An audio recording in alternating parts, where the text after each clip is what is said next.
Hello everyone. तो आज हम इस वीडियो के द्वारा प्रदूषण पर निबंध पढ़ने वाले हैं। तो आइए इसे हम स्टार्ट करते हैं।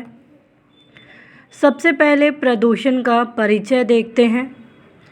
प्रदूषण का संबंध प्रकृति से जुड़ी किसी भी एक चीज़ को होने वाली हानि या नुकसान से नहीं है, बल्कि उन सभी प्राकृतिक संसाधनों को खराब करने या व्यर्थ करने से है जो हमें प्रकृति ने बड़े ही सौंदर्य के साथ सौंपे हैं। यह तो सत्य है कि जैसा व्यवहार हम प्रकृति के साथ करेंगे, वैसा ही बदले में हमें प्रकृति से मिलेगा। मिसाल के तौर पर हम कोरोना काल के लॉकडाउन के समय को याद कर सकते हैं कि किस प्रकार प्रकृति की सुंदरता देखी गई थी, जब मानव निर्मित सभी चीज़ें, वाहन, फैक्ट्रियाँ, मशीनें आदि बंद थी और भारत में प्रदूषण का स्तर कुछ दिनों के लिए काफ़ी कम हो गया था, या कहे तो लगभग शून्य हो गया था। इस उदाहरण से एक बात तो पानी की तरह साफ है कि समय समय पर हो रही प्राकृतिक घटनाओं, आपदाओं, महामारियों आदि के लिए जिम्मेदार केवल और केवल मनुष्य ही है। जब भी हम प्रकृति या प्राकृतिक संसाधनों की बात करते हैं, तो उनमें वो सभी चीज़ें शामिल हैं जो मनुष्य को ईश्वर या प्रकृति से वरदान के रूप में मिली है। इनमें वायु, जल, पेड़ पौधे, पशु पक्षी, नदियाँ, वन, पहाड़ आदि चीज़ें शामिल हैं। मनुष्य होने के नाते इन सभी प्राकृतिक चीज़ों और संसाधनों की रक्षा करना हमारा प्रथम कर्तव्य है। प्रकृति हमारी रक्षा तभी करेगी जब हम उसकी रक्षा करेंगे। प्रदूषण का अर्थ आज के समय में प्रकृति जो सबसे अधिक नुकसान पहुंचा सकता है वो प्रदूषण है।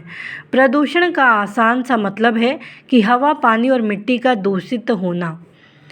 इन प्राकृतिक संसाधनों के दूषित हो जाने के कारण हम न तो ताज़ी हवा में सांस ले रहे हैं, न स्वच्छ पानी पी रहे हैं, न शुद्ध खाना खा रहे हैं और न ही शांत वातावरण में रह रहे हैं जिसका हम अधिकार रखते हैं। हरियाली, हरे भरे बाग बगीचे, चिड़ियों की चहचहाट, नदियों का साफ और नीला जल मानो आने वाले समय में महज एक सपना बनकर ही न रह जाए। मनुष्य से लेकर पेड़ पौधे, पशु पक्षी, जल, वायु, अग्नि आदि सभी जैविक और अजैविक घटक मिलकर हमारे पर्यावरण को बनाते हैं। इन सभी चीज़ों का पर्यावरण निर्माण में विशेष योगदान रहता है, परंतु आज इन सभी चीज़ों को सबसे ज़्यादा नुकसान हो रहा है। प्रदूषण क्या है? तो प्रदूषण को समझने के लिए हमें सबसे पहले यह पता होना चाहिए कि आखिर प्रदूषण है क्या। आसान शब्दों में इसे समझे तो जब हवा, पानी, मिट्टी आदि में अवांछनीय तत्व घुलकर उसे गंदा और दूषित करने लगते हैं और मनुष्य, पशु पक्षी, पेड़ पौधे आदि प्राकृतिक चीज़ों के स्वास्थ्य पर जब उसका प्रतिकूल प्रभाव पड़ने लगता है, तो उसे ही हम प्रदूषण कहते हैं। प्रदूषण के कारण प्राकृतिक असंतुलन पैदा होने का खतरा बढ़ जाता है और यह मानव जीवन के लिए भी गंभीर समस्या खड़ी कर सकता है।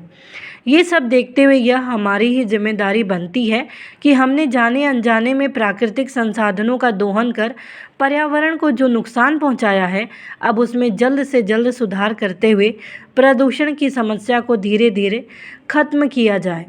पेड़ों और जंगलों को नष्ट करने से तो हमें रोकना है, लेकिन उससे ज़्यादा ज़रूरत हमें अधिक से अधिक वृक्षारोपण करने की है। ऐसे ही प्रयासों से प्रदूषण की समस्या पर धीरे धीरे काबू पाया जा सकता है। इसी तरह और भी बहुत सारे उपाय हैं जिसमें हम सभी मिलकर प्रदूषण को कम करने की हर संभव कोशिश कर सकते हैं और एक नए अभियान की शुरुआत कर सकते हैं। अब बात करते हैं प्रदूषण के कारणों, प्रकारों और बचावों के बारे में। प्रदूषण के कारण क्या है? प्रदूषण होने के पीछे कई बड़े कारण हमारे सामने आते हैं। ये वो कारण हैं जिससे प्रदूषण जैसी गंभीर समस्या को जन्म दिया है।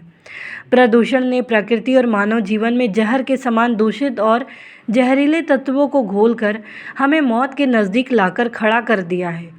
प्रदूषण के बड़े कारणों में निम्नलिखित कारण शामिल हैं, जैसे वनों को तेज़ी से काटना, कम वृक्षारोपण, बढ़ती जनसंख्या, बढ़ता औद्योगिकीकरण, प्रकृति के साथ छेड़छाड़, कारखाने, वाहन और मशीनें, वैज्ञानिक संसाधनों का अधिक उपयोग, कीटनाशकों का बढ़ता उपयोग, तेजी से बढ़ता शहरीकरण, प्राकृतिक संसाधनों की बढ़ती खपत, ये सभी वो कारण हैं जिन्होंने प्रदूषण को बढ़ावा दिया है।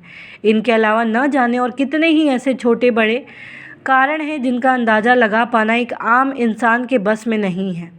एक सबसे गंभीर कारण है और वो है देश की बढ़ती हुई जनसंख्या। ये वो कारण है जिसकी वजह से तेज़ी से पेड़ों की कटाई की जा रही है, औद्योगिकीकरण को और तेज किया जा रहा है, मशीनों के प्रयोग में लगातार बढ़ोतरी की जा रही है, गाँव को धीरे धीरे खत्म करके उन्हें शहर में बदला जा रहा है, लोग रोजगार के लिए अपने गाँव को छोड़कर शहरों में जा रहे हैं, प्राकृतिक संसाधनों और खनिजों का उपयोग लोग असीमित मात्रा में कर रहे हैं, जिस वजह से प्रदूषण का स्तर लगातार बढ़ता ही जा रहा है। पर्यावरण को शुद्ध करने के लिए पेड़ पौधे सबसे अहम भूमिका अदा करते हैं, लेकिन हम मानव जाति के लोग अपनी ज़रूरतों के लालच में इन्हें बड़ी ही बेरहमी से ख़त्म कर रहे हैं। प्रदूषण के प्रकार कौन कौन से हैं? अब हम बात करते हैं प्रदूषण के प्रकारों के बारे में। प्रदूषण के इन प्रकारों के बारे में पिछले कई सालों में प्रदूषण का स्तर बहुत ज़्यादा बढ़ गया है। प्रदूषण के कई अलग अलग प्रकार हैं, जिसकी वजह से प्रदूषण की समस्याओं में इजाफा हुआ है और ये प्रदूषण के बढ़ने के लिए जिम्मेदार भी है। प्रदूषण के प्रकार निम्नलिखित हैं, जैसे वायु प्रदूषण। वायु प्रदूषण को प्रदूषण के सबसे खतरनाक प्रकारों में से एक माना जाता है, क्योंकि यह सीधा हवा में घुलकर हम सभी की सेहत पर बुरा प्रभाव डालता है। वायु प्रदूषण के होने का मुख्य कारण उद्योगों और वाहनों से निकलने वाला धुआं है। इनमें से निकलने वाले हानिकारक और जहरीले धुएं से लोगों को सांस लेने के लिए काफ़ी मुश्किल और तकलीफ का सामना करना पड़ता है। लगातार बढ़ते हुए उद्योगों और वाहनों के कारण वायु प्रदूषण की मात्रा में काफ़ी वृद्धि हुई है। वायु प्रदूषण के कारण लोगों को दिल और फेफड़ों से संबंधित कई तरह की स्वास्थ्य समस्याओं का सामना करना पड़ रहा है। किसी भी प्रकार की जलने वाली आग से जो धुआं निकलता है, वह धुआं भी वायु प्रदूषण को बढ़ाता है और सभी जीवों को नुकसान पहुंचाता है। सेकंड है जल प्रदूषण। जिन कारखानों में और घरों में हम काम करते हैं और वहाँ से जो कूड़ा कचरा निकलता है, उसे हम राह चलते कहीं भी फेंक देते हैं, जो कई बार नालियों में बहता हुआ नदियों और दूसरे जल स्रोतों में जाकर मिल जाता है। इसे ही हम जल प्रदूषण कहते हैं। कभी शुद्ध, साफ सुथरी और पवित्र माने जाने वाली हमारी नदियाँ अब प्रदूषित होते जा रही हैं और कई तरह की बीमारियों का भी घर बन गई हैं। इसकी एक नहीं बल्कि बहुत सी वजह है, जैसे प्लास्टिक पदार्थ, रासायनिक कचरा और दूसरे कई प्रकार के कचरों का पानी में मिल जाना। अगर ये कचरा एक बार जल में मिल जाता है तो फिर यह जल्दी से घुल नहीं सकता, जिस वजह से जल प्रदूषण होता है।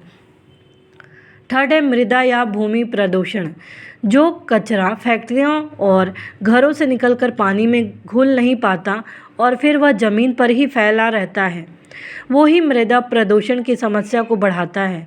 हालांकि इस कचरे को दोबारा प्रयोग में लाने के लिए विभिन्न स्तर पर कोशिशें की जाती हैं, भूमि प्रदूषण की वजह से मच्छर, मक्खियाँ और दूसरे तरह के कीड़े पनपने लगते हैं, जिस वजह से मनुष्य और दूसरे जीव जंतुओं में अलग अलग तरह की गंभीर बीमारियां होने लगती हैं और उनकी मृत्यु भी हो जाती है। नेक्स्ट है ध्वनि प्रदूषण। ध्वनि प्रदूषण का सीधा संबंध शोर या तेज आवाज़ से होता है। ध्वनि प्रदूषण कारखानों में चलने वाली तेज आवाज़ वाली मशीनों और दूसरी तेज आवाज़ करने वाली चीज़ों से पैदा होता है। इसके अलावा ध्वनि प्रदूषण सड़क पर चलने वाली गाड़ियों, पटाखे फूटने की आवाज़ और लाउड स्पीकर के कारण भी अधिक होता है। ध्वनि प्रदूषण होने की वजह से मनुष्यों में मानसिक तनाव बढ़ जाता है, उनके सुनने की क्षमता कम हो जाती है और कभी कभी तो उनके सुनने की ताकत ही चली जाती है। प्रदूषण से क्या हानि होती है? तो प्रदूषण के बढ़ने से हमें कई अलग अलग प्रकार की हानियों और नुकसान का सामना करना पड़ रहा है, जैसे भूकंप, बाढ़, तूफान, भूस्खलन, जंगलों में आग, सूखा, महामारी आदि। ये हानियाँ और नुकसान सिर्फ प्रदूषण से ही नहीं हो रही, बल्कि प्रदूषण के अलावा मनुष्य प्रकृति के साथ जो छेड़छाड़ कर रहा है वह भी इसके लिए पूरी तरह से जिम्मेदार है। प्रदूषण की वजह से मानव के स्वास्थ्य जीवन को खतरा पैदा हो गया है। लोग शुद्ध और खुली हवा में सांस नहीं ले पा रहे हैं। लोगों को अशुद्ध भोजन खाना पड़ रहा है, गंदा जल पीना पड़ रहा है, जिसके कारण कई तरह की गंभीर बीमारियां मनुष्य के शरीर में पहुंचकर घातक परिणाम पैदा कर रही हैं। पर्यावरण प्रदूषण की वजह से अब न तो समय पर वर्षा हो रही है और न ही सर्दी गर्मी का चक्र ठीक से चल रहा है। बढ़ती हुई प्राकृतिक घटनाओं का कारण भी प्रदूषण ही है। प्रदूषण की मार मनुष्य के साथ साथ जानवरों, पशु पक्षियों, पेड़ पौधों, नदियों, समुद्रों आदि सभी चीज़ों पर पड़ रही है। प्रदूषण से जो गंभीर हानि हो रही है उसकी भरपाई करने में कितना समय लगेगा ये कोई नहीं जानता। अब प्रदूषण से बचाव के उपाय क्या हो सकते हैं? तो वर्तमान में हर व्यक्ति एक ही बात को लेकर चिंतित है कि प्रदूषण से कैसे बचा जाए या प्रदूषण से बचाव के क्या उपाय हैं। यह सवाल तो सबके पास है, लेकिन इसका जवाब आज भी कहीं नहीं मिल पाया है। अगर जवाब मिल भी गया है तो क्या हम उस बात पर अमल करते हैं जो प्रदूषण को कम करने और प्रकृति को बचाए रखने के लिए सहायक है? प्रदूषण से तभी बचा जा सकता है जब हम सबसे पहले अपने अंदर बदलाव लाएंगे। प्रकृति को बिना कोई नुकसान पहुंचाए प्राकृतिक चीज़ों का ज़रूरत के हिसाब से इस तरह से उपयोग करेंगे कि यह भावी पीढ़ी के लिए भी सुरक्षित रह सके। हमें अपने भीतर यह भावना रखनी होगी कि जो कुछ भी प्रकृति से हमें मिला है उसे किसी न किसी रूप में हम प्रकृति को वापस ज़रूर करेंगे।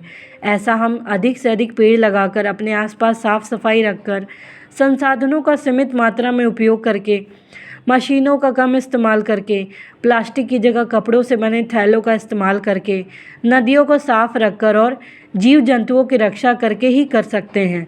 इसी तरह हम प्रकृति की रक्षा और उसके साथ न्याय दोनों ही कर सकेंगे और प्रदूषण से खुद को और लोगों को बचा सकेंगे। निष्कर्ष: उपरोक्त सभी बातों को पढ़कर हम निष्कर्ष के तौर पर यह कह सकते हैं कि पर्यावरण को दूषित होने से रोकने के लिए हमें मिलकर छोटे छोटे प्रयास करने की ज़रूरत है। तभी देश में कोई बड़ा परिवर्तन लाया जा सकता है। हमेशा किसी बड़े बदलाव की शुरुआत एक छोटे रूप में ही होती है। प्रकृति को कुदरत और ईश्वर दोनों ने ही मिलकर इस उम्मीद से रचा है कि हम मनुष्य उसके साथ बिना कुछ गलत किए उसकी हमेशा रक्षा करेंगे और उसकी शुद्धता, सुंदरता और नवीनता को बरकरार रखेंगे। तो उम्मीद है आपको ये निबंध समझ में आया होगा। तो प्लीज़ आप इस वीडियो को लाइक करना, शेयर करना, सब्सक्राइब करना, कमेंट करना ना भूलें। Thank you.